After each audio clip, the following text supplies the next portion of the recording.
Welcome to star TV. ముందుగా headlines చూద్దాం. తెలంగాణలో పెట్రోల్, డీజిల్, గ్యాస్ కొరతపై కంపెనీల బిగ్ అప్డేట్. వాటిని నమ్మొద్దని సూచన. హైదరాబాద్ మెట్రో ప్రయాణికులకు గుడ్ న్యూస్. ప్రభుత్వం కీలక నిర్ణయం, తప్పనున్న కష్టాలు. పెద్ద ట్రైలర్ వచ్చేసింది. రామ్ చరణ్ నట విశ్వరూపం మెగా ఫ్యాన్స్ కు పూనకాలే.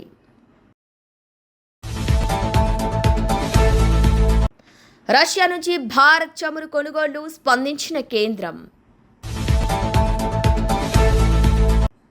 పునాదుల దశలోనే అద్దాలకు 2,500 కోట్లు కేటాయించారు. పేర్ని నాని విమర్శ.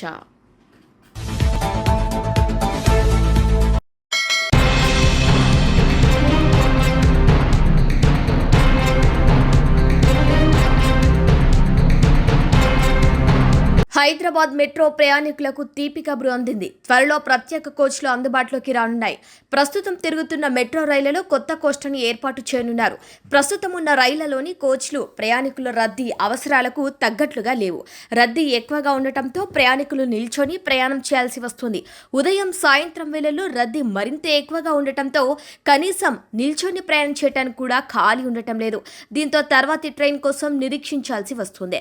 ప్రస్తుతం సమ్మర్ కావడంతో మెట్రోలో రద్దీ విపరీతంగా పెరిగింది. జనంతో మెట్రో రైళ్లు కిటకిటలాడుతున్నాయి. ఈ క్రమంలో మెట్రో రైళ్లలో కొత్త కోచ్ తీసుకురావాలని అధికారులు ఎప్పటి నుంచో భావిస్తున్నారు. ఇందులో భాగంగా ఇప్పుడు మరో ముందడుగు పడింది. ఇటీవలే మెట్రోను ప్రభుత్వం స్వాధీనం చేసుకోవడంతో కొత్త కోచ్ ప్రతిపాదన మరోసారి తెరపైకొచ్చింది. ఇందుకు వేగంగా చర్యలు చేపడుతున్నారు. దాదాపు 60 కొత్త కోచ్లను కొనుగోలు చేయాలని రేవంత్ సర్కార్ నిర్ణయించినట్లు తెలుస్తోంది. కొత్త కోచ్ కోసం బెంగళూరుకు చెందిన భారత్ ఎర్త్ మూవర్స్ లిమిటెడ్ తో చర్చలు జరుపుతోంది. ఆ సంస్థ కొత్త కోచ్ను సరఫరా చేయనుండగా త్వరలో ప్రభుత్వంతో ఒప్పందం కుదుర్చుకోనుంది. త్వరలోనే అధికారికంగా ఒప్పందం కుదిరే అవకాశాలున్నాయని తెలుస్తుంది.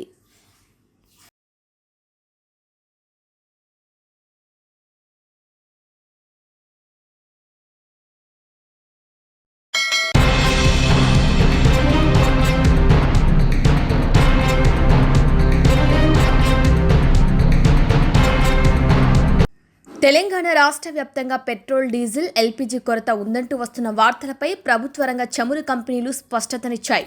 రాష్ట్రంలో డిమాండ్కు సరిపడా ఇంధన నిల్వలు అందుబాటులో ఉన్నాయని, ఎక్కడ ఎలాంటి కొరత లేదని ఓఎంసీల రాష్ట్ర కోఆర్డినేటర్ పత్రికా ప్రకటనలో స్పష్టం చేశారు.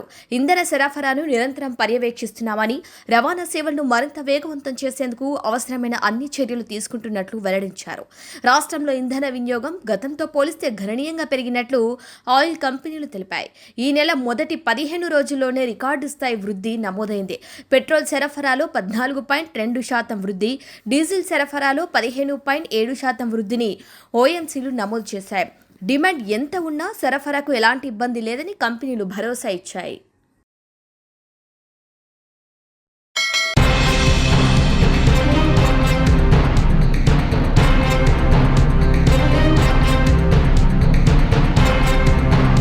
మాజీ మంత్రి వైసీపీ నేత అంబటి రాంబాబు ఏపీ మంత్రి నారా లోకేష్ పై తీవ్ర స్థాయిలో విమర్శలు గుప్పించారు. లోకేష్ కు లవ్ క్యాష్ అనే కొత్త పేరు పెడుతున్నట్టు ప్రకటించి ఆయన డబ్బును అమితంగా ప్రేమిస్తారంటూ ఎద్దేవా చేశారు. రాష్ట్రంలో పెరిగిన ఇంధన ధరలను తగ్గించాలని డిమాండ్ చేస్తూ వైసీపీ ప్రభుత్వంలో గుంటూరులో జరిగిన నిరసన కార్యక్రమంలో ఆయన ఈ వ్యాఖ్యలు చేశారు. ఈ సందర్భంగా అంబటి మాట్లాడుతూ ఆయన పేరు లోకేష్ కాదు, లవ్ క్యాష్, ఎందుకంటే ఆయన డబ్బును ప్రేమిస్తారని అన్నారు. లోకేష్ చిన్నప్పుడు అన్నప్రాసన సమయంలో బంగారం, పుస్తకాలు వంటివి కాకుండా డబ్బునే పట్టుకున్నారని ఆరోపించారు. ఈ విషయాన్ని లోకేష్ మేనమామైన నందమూరి హరికృష్ణ తనకు స్వయంగా చెప్పారని అంబటి గుర్తు చేశారు. చిన్నప్పటి నుంచే లోకేష్ కు డబ్బుపై ప్రేమ ఎక్కువని ఆయన వ్యంగ్యాస్త్రాలు సంధించారు. రాష్ట్రంలో ఇంధన ధరలు దేశంలోనే అత్యధికంగా ఉన్నాయని, వాటిని తగ్గించాలని కోరుతూ వైసీపీ రాష్ట్ర వ్యాప్తంగా నిరసనలు చేపట్టింది. ఇందులో భాగంగా గుంటూరులో జరిగిన కార్యక్రమంలో అంబటి పాల్గొన్నారు. ప్రస్తుతం నారా లోకేష్ ను ఉద్దేశించి అంబటి రాంబాబు చేసిన ఈ వ్యాఖ్యలు సోషల్ మీడియాలో వైరల్ అవుతున్నాయి. ప్రైవేటీకరణ చేసేస్తారు. మళ్ళీ మేము తీసుకొచ్చి గవర్నమెంట్ లో పెడితే మెడికల్ కాలేజీలు ప్రైవేటీకరణ చేసేస్తారు లోకేష్ గారి నాయకత్వంలో. ఎందుకంటే లోకేష్ గారు క్యాష్ ఇస్తే ఇదే పెట్రోల్ బంకులు ఎవరు క్యాష్ ఇవ్వరు కదా. లోకేష్ గారు, మీరందరూ లోకేష్ అనుకుంటున్నారు, ఆయన్ని is not Lokesh, love cash. Cash love చేస్తాడు, అందుకనే మంచి పేరు పెట్టారు. నాకు ఒకసారి చనిపోయాడు హరికృష్ణ గారు చెప్పాడు, వాళ్ళ మేనమామే నాకు బాగా అప్పుడప్పుడు కలుస్తున్నవాడు. మా లోకేష్ చిన్నప్పుడు దాన్ని ఏమంటారు, అన్నప్రసాదం రోజున అన్ని వరుసనే పెడతారు. కత్తి, పెన్ను, క్యాషు, వ్యవసాయ పనిముట్లు ఏది పట్టుకుంటాడండి. మా లోకేష్ మా మేలో డైరెక్ట్కి వెళ్ళి క్యాష్ పట్టుకున్నాడండి. అందువల్ల మా Lokesh is loving cash, love cash. Cash ఉంటే ఏ పనైనా చేస్తాడు, మంగరీల్లో అయినా ఇంకో చోట అయినా. ఇలాంటి పెట్రోల్ ధరల మీద తగ్గించే కార్యక్రమం మాత్రం చేయడు.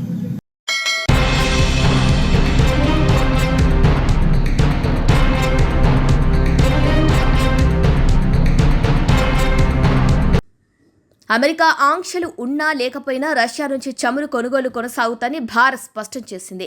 దేశీయ ఇంధన అవసరాలు, ప్రయోజనాలకు అనుగుణంగా ముడి చమురు దిగుమతులు ఉంటాయని తెలిపింది.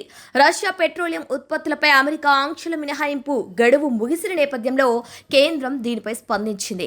ఈ మేరకు కేంద్ర పెట్రోలియం మంత్రిత్వ శాఖ సంయుక్త కార్యదర్శి సుజాత శర్మ వెల్లడించారు. రష్యా చమురుపై అమెరికా ఆంక్షలు అమల్లో ఉన్నప్పుడు కూడా భారత్ అక్కడి నుంచి కొనుగోలు చేసిందని తెలిపారు. ఆంక్షలు సడలించినప్పుడు మాస్కో నుంచి చమురు దిగుమతి చేసుకున్నామని అన్నారు. ఇప్పుడు కూడా ఆ కొనుగోలు కొనసాగుతుందని తెలిపారు. చమురు ఏ దేశం నుంచి కొనాలనేది పూర్తిగా మన వాణిజ్య ప్రయోజనాలపై ఆధారపడి ఉంటుందని అన్నారు. అందువల్ల అమెరికా ఆంక్షలు సడలింపు ఉన్నా లేకపోయినా మనకు ఇంధన సరఫరాపై మాత్రం ఎలాంటి ప్రభావం ఉండదని స్పష్టం చేసింది. దేశంలో చమురు కొరత లేదని తెలిపారు. ఇరాన్తో తీవ్ర ఉద్రిక్తతలు కొనసాగుతున్న వేళ రష్యా చమురు కొనుగోలు చేసేందుకు భారత్ సహా ప్రపంచ దేశాలకు అనుమతినిస్తూ అమెరికా ఆంక్షలు సడలించిన విషయం తెలిసిందే. అయితే ఇప్పటికే సముద్రంలో ఉన్న రష్యా చమురు నౌకల నుంచి మాత్రమే ఈ కొనుగోళ్లు జరపాలని గతంలో తెలిపింది. ఆ గడువు మే 17తో ముగిసిన నేపథ్యంలో దేశంలో చమురు కొరతపై మరోసారి ఆందోళనలు వ్యక్తమైన నేపథ్యంలో కేంద్రం స్పందించింది.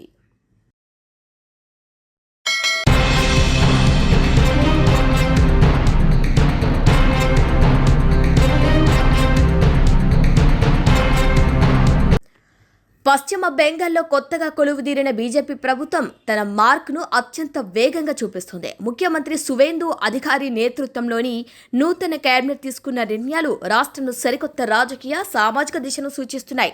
పట్టణ అభివృద్ధి శాఖ మంత్రి అగ్నిమిత్ర పాల్ వెల్లడించిన వివరాల ప్రకారం ఈ కేబినెట్ సమావేశంలో కీలకమైన సంచలనాత్మక నిర్ణయాలకు ఆమోదం లభించింది. ఎన్నికల మేనిఫెస్టోలో ఇచ్చిన వాగ్దానాన్ని నెరవేరుస్తూ జూన్ 1వ తేదీ నుంచి మహిళలకు నెలకు 3,000 ఆర్థిక సహాయాన్ని అందించే ప్రతిష్టాత్మక అన్నపూర్ణ యోజన పథకానికి ప్రభుత్వం శ్రీకారం చుట్టింది. దీంతో పాటు అదే రోజు నుంచి రాష్ట్ర వ్యాప్తంగా మహిళలకు ఉచిత బస్సు ప్రయాణ సౌకర్యాన్ని కూడా కల్పించనున్నారు. ఈ రెండు నిర్ణయాలు బెంగాల్ మహిళా ఓటర్లలో ప్రభుత్వంపై మరింత సానుకూలతను పెంచే అవకాశం ఉంది. ఇక అత్యంత ప్రాధాన్యత సంతరించుకున్న పాలనాపరమైన మార్పు ఏంటంటే మదర్సా శాఖ, సమాచార సాంస్కృతిక శాఖల పరిధిలో ఇన్నాళ్లు కొనసాగుతున్న మత ఆధారిత ఆర్థిక సహాయ పథకాలను దశల వారీగా పూర్తిగా నిలిపివేయాలని బెంగాల్ కేబినెట్ నిర్ణయించింది.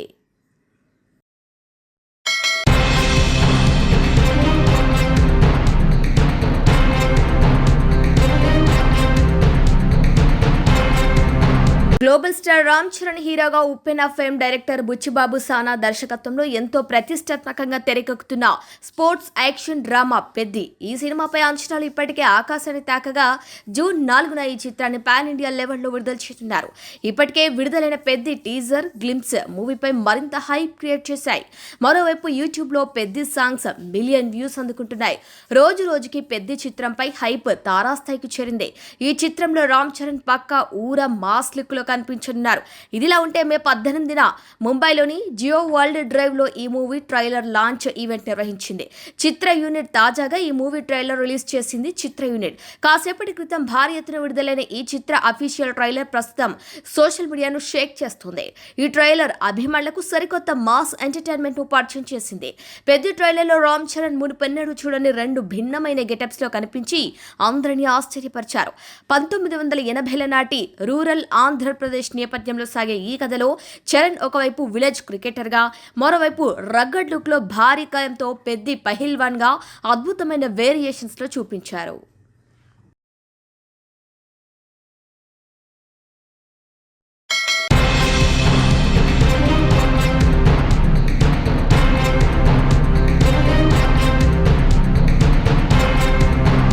కోసం కోసం భూములిచ్చిన రైతుల సమస్యలపై ప్రభుత్వాన్ని ప్రశ్నిస్తే కేసులు పెడతామని వైసీపీ నేత మాజీ మంత్రి పెర్ని నాని నిలదీశారు.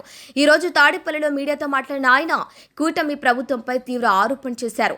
అమరావతిలో సచివాలయం ఇంకా పునాదుల దశలోనే ఉన్నా అప్పుడే అద్దాల కోసం 2,500 కోట్లు కేటాయించి ప్రజా సొమ్మును వృధా చేస్తున్నారని మండిపడ్డారు. గత 2 ఏళ్లలో ఒక్క బిల్డింగ్ కూడా పూర్తి చేయలేదని, రైతులకు ఇవ్వాల్సిన రిటర్నబుల్ ఫ్లాట్లలో పనులు జరగటం లేదని విమర్శించారు. ప్రస్తుతం అమరావతిలో కేవలం మట్టి వ్యాపారాలు మాత్రమే జరుగుతోందని, రోజుకు 1000 టిప్పర్లలో మట్టిని తరలిస్తూ టీడీపీ ఎమ్మెల్యేలు దోచుకుంటున్నారని ఆరోపించారు. ఈ అక్రమాలను ప్రశ్నిస్తే సమాధానం చెప్పలేక తన వీడియోలను యూట్యూబ్, ట్విట్టర్ల నుంచి తొలగిస్తూ కేసులు పెడుతున్నారని దుయ్యబడ్డారు. కార్పొరేట్ సంస్థలకు, ప్రముఖులకు ప్రైమ్ లొకేషన్లలో భూములిస్తూ నమ్ముకున్న 29 గ్రామాల రైతులను రోడ్డున పడేశారని ఆగ్రహం వ్యక్తం చేశారు. కేంద్ర మంత్రి పెమ్మసానానికి రైతుల కష్టాలు తెలియవని అన్నారు. ఇక ప్రభుత్వం కూలిపోతుందని అర్థమయ్యాకే పవన్ కళ్యాణ్ కొత్త గెటప్లోకి మారారని, జనసేన కార్యకర్తలపై టీడీపీ దాడులు చేస్తున్నా ఆయన పట్టించుకోవటం లేదని విమర్శిస్తున్నారు.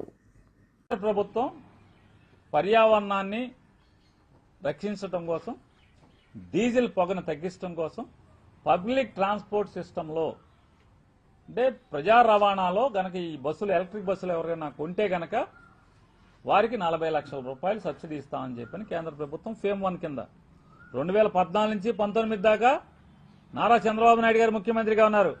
ఒక్కటంటే ఒక్క కరెంటు బస్సు కొనలా. డబుల్ ఇంజిన్ సర్కార్ మోడీ, చంద్రబాబు కలిసి ప్రభుత్వాన్ని ఏర్పాటు చేశారు పైన కింద. ఒక్క కరెంటు బస్సు కొనలా. ఫేమ్ 2 2019 to 24 కేంద్ర ప్రభుత్వ పథకం స్కీమ్ అది.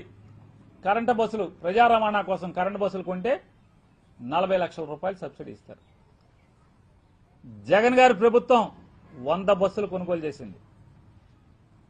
9 మీటర్స్ చాసిస్తో ఉన్నటువంటి 100 బస్సుల్ని జగన్ గారి ప్రభుత్వం కొనుగోలు చేసి ఆ 100 బస్సులో 50 బస్సులు తిరుపతి నుంచి వెంకన్న స్వామి గుడికి 50 బస్సుల్ని, కొండ మీదకి 50 బస్సుల్ని, కొండకు చేరుకుంటాకి 50 బస్సులు, తిరుపతి చుట్టూ, తిరుపతి రేణుగుంట అక్కడికి వచ్చేటువంటి చుట్టుపక్కల ప్రాంతాల నుంచి, నెల్లూరు జిల్లా అంచుల నుంచో, నెల్లూరు నుంచో, చిత్తూరు నుంచో, లేదా కుప్పం నుంచో, పెనమలూరు నుంచో, చుట్టుపక్కల ఉన్నటువంటి ఆ పరిసర ప్రాంతాలన్నింటి నుంచి కూడా బస్ డిపోల నుంచి తలా ఒక 5 బస్సులు, 10 బస్సులు ఇచ్చి అవన్నీ కూడా ఏర్పాటు చేయడం జరిగింది. ఆర్టీసీ డ్రైవర్లే దాని మీద ఈ రోజుకి బస్సు తోలుతున్నారు. ట్రైనింగ్ ఇచ్చాడు జగన్మోహన్ రెడ్డి గారు. ఆర్టీసీ ఉద్యోగస్తులకి కరెంటు బస్సులు నడపటానికి నైపుణ్యాన్ని ట్రైనింగ్ ఇప్పించి అదే బస్సుల మీద ఆర్టీసీ ఉద్యోగస్తులతో బస్సులు తిప్పుతున్నాడు. కరెంటు బస్సులు ఈ రోజుకి 100 బస్సులు తిరుగుతున్నాయి. కరెంటు బస్సులు తిరుగుతున్నాయి.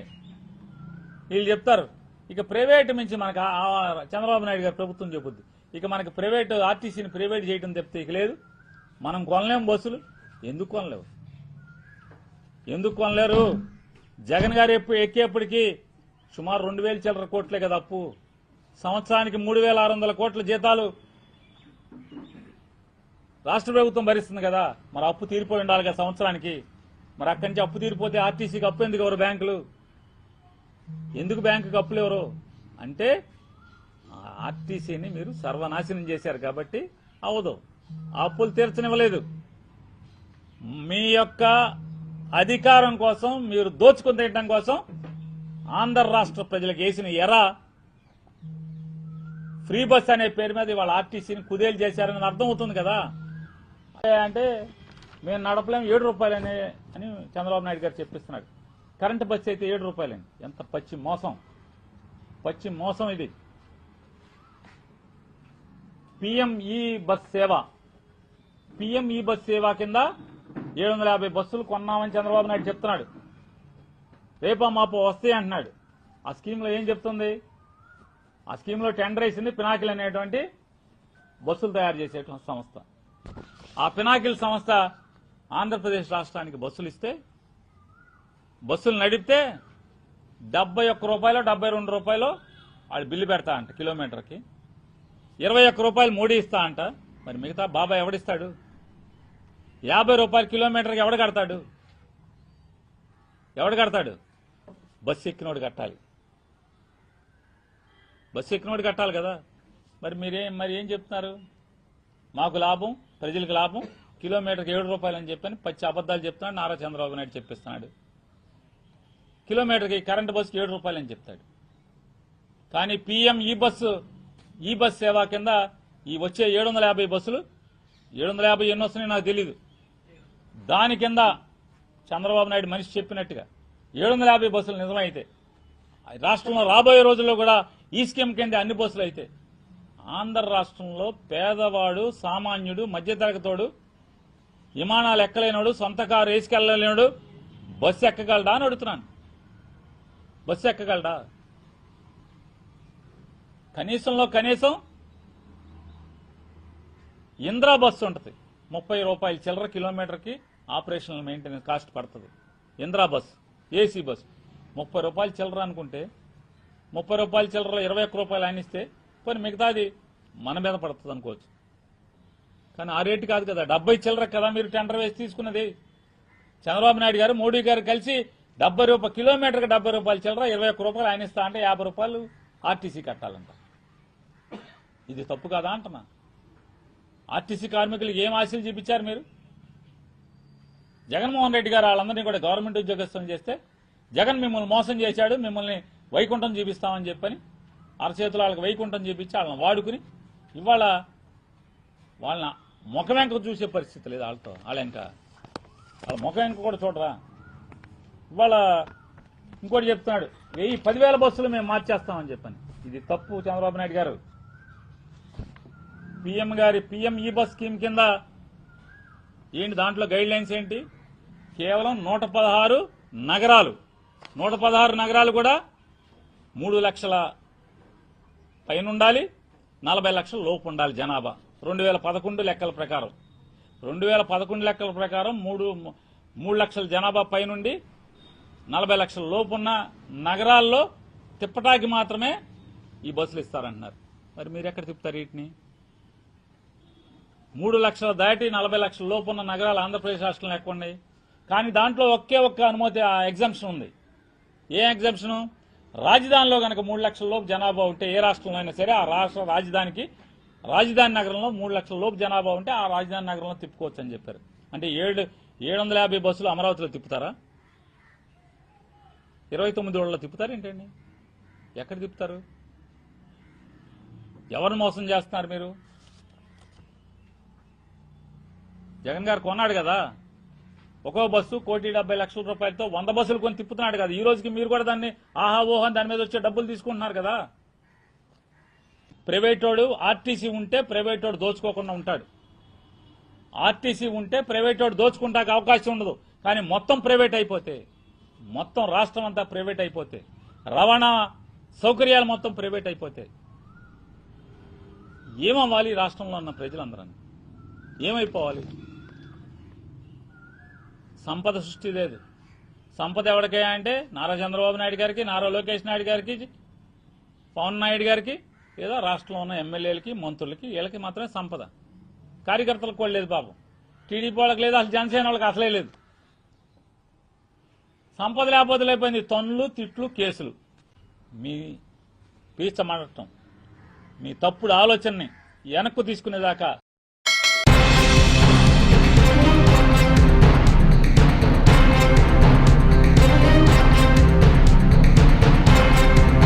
తెలంగాణ ముఖ్యమంత్రి రేవంత్ రెడ్డి నేతృత్వంలోని కాంగ్రెస్ ప్రభుత్వంపై నిజామాబాద్ ఎంపీ బీజేపీ నేత ధర్మపురి అరవింద్ తీవ్ర స్థాయిలో ధ్వజమెత్తారు. నిజామాబాద్లో ఏర్పాటు చేసిన మీడియా సమావేశంలో మాట్లాడిన ఆయన, ముఖ్యమంత్రి రేవంత్ రెడ్డి నిజామాబాద్ జిల్లాను పూర్తిగా విస్మరించి ప్రజలకు పంగనామాలు పెట్టారని మండిపడ్డారు. ముఖ్యంగా టీపీసీసీ చీఫ్ మహేష్ కుమార్ గౌడ్ను రాజకీయంగా అనగదొక్కాలనే కుట్రతోనే ఆయన సొంత జిల్లా అయిన నిజామాబాద్కు రేవంత్ రెడ్డి మొండి చేయి చూపించారని ఆరోపించారు. జిల్లాకు ఇంత అన్యాయం జరుగుతుంటే మహేష్ కుమార్ గౌడ్ ఇంకా ఏ ముఖం పెట్టి పెట్టుకుని ఇక్కడ తిరుగుతున్నారంటూ అరవింద్ ఘాటుగా ప్రశ్నించారు. నిజామాబాద్ నగరానికి ఔటర్ రింగ్ రోడ్డు ఇస్తామని నాడు హామీ ఇచ్చి నేడు ఆ ఊసే ఎత్తకుండా ప్రజలను మోసం చేస్తున్నారని, దీనికి ప్రజలే త్వరలోనే బుద్ధి చెబుతారని హెచ్చరించారు. నిజామాబాద్ నగరంలో మౌలిక వసతుల కల్పన, డ్రైనేజీ పనుల విషయంలో కాంగ్రెస్ ప్రభుత్వం పూర్తిగా విఫలమైందని అరవింద్ విమర్శించారు. నగరంలో అండర్ గ్రౌండ్ డ్రైనేజీ పనుల కోసం 162 కోట్లు అవసరం కాగా ప్రభుత్వం కేవలం 10 కోట్లు మాత్రమే కేటాయించిందని, కనీసం 25% పనులు కూడా పూర్తి కాలేదని వివరించారు. అట్లాంటి నేను ఒక డిగ్నిఫైడ్ జెన్యున్ మనిషినన్నా ముఖ్యమంత్రిని చేసుకునేది ఉండే. వస్తారు ఇట్లాంటి వాళ్ళు వస్తారు, క్యాంపెయిన్ చేసుకుంటారు, మస్తు చేసుకుంటారు. ఉప ముఖ్యమంత్రి ఏదో పడేస్తే అయిపోతుండే. ఒక జెన్యున్ లీడర్ని, డిగ్నిఫైడ్, కొంచెం డీసెన్సీ, మాట మీద నిలబడేటన్నా ముఖ్యమంత్రి చేసుకునేది ఉండే. 2029 కాంగ్రెస్ల చరిత్రలో ఎన్నడూ లేనంత అధ్వానంగా ఓడిపోతుంది ఇక్కడ తెలంగాణలో. 1985 చాలా అధ్వానంగా ఓడిపోయారు. 1994 ఇంకా అధ్వానంగా ఓడిపోయారు. 2028-29 రేవంత్ నాయకత్వంలో కాంగ్రెస్ పార్టీ చాలా అధ్వానంగా ఓడిపోతుంది. కానీ మన మోడీ గారు ఒకటి మెరిసే జుడిజావని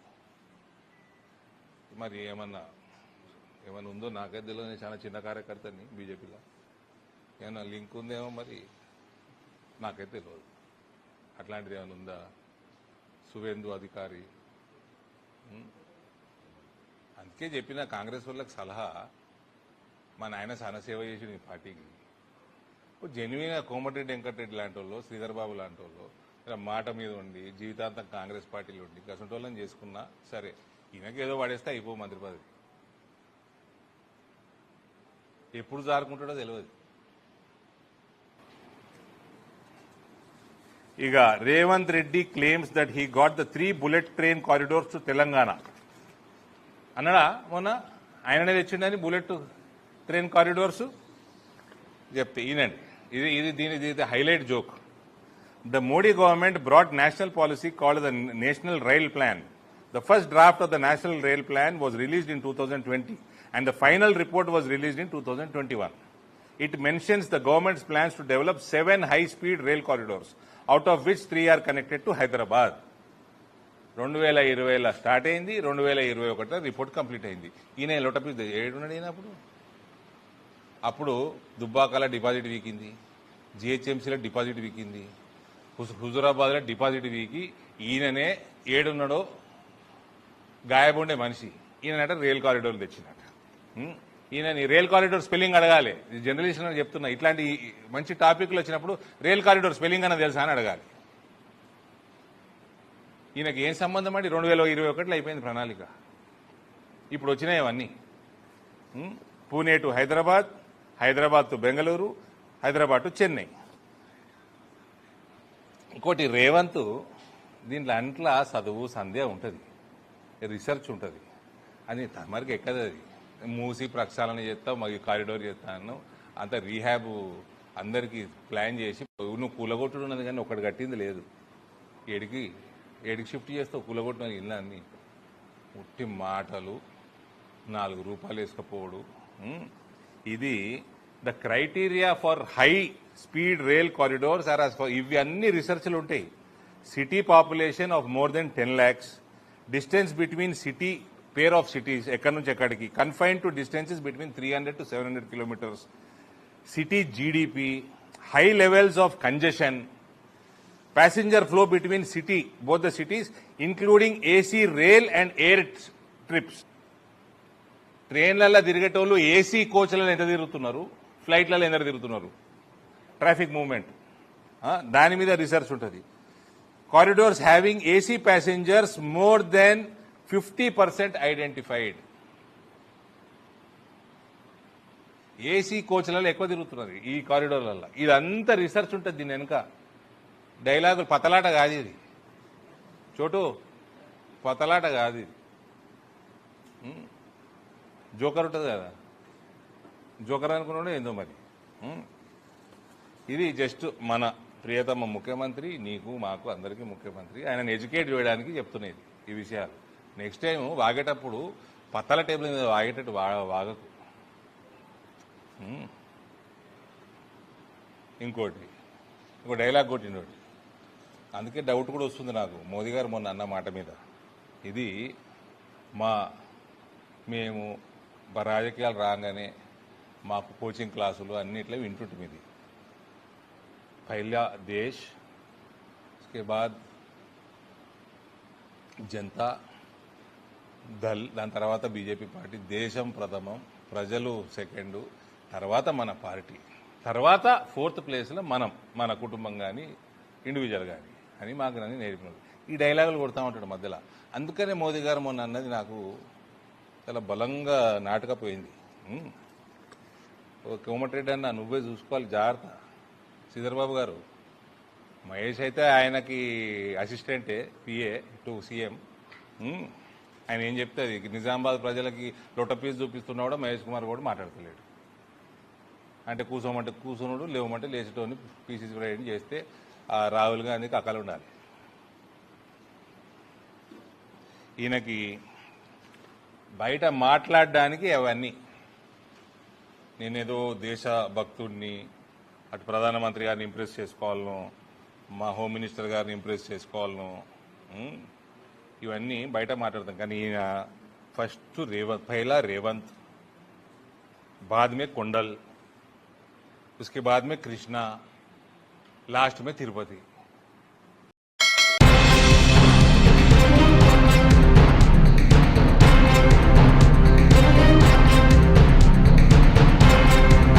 బులెటిన్ హెడ్లైన్స్ మరొకసారి. తెలంగాణలో పెట్రోల్, డీజిల్, గ్యాస్ కొరతపై కంపెనీల బిగ్ అప్డేట్, వాటిని నమ్మొద్దని సూచన. హైదరాబాద్ మెట్రో ప్రయాణికులకు గుడ్ న్యూస్, ప్రభుత్వం కీలక నిర్ణయం, తప్పనున్న కష్టాలు. పెద్ద ట్రైలర్ వచ్చేసింది, రామ్ చరణ్ నట విశ్వరూపం మెగా ఫ్యాన్స్ కు పూనకాలే.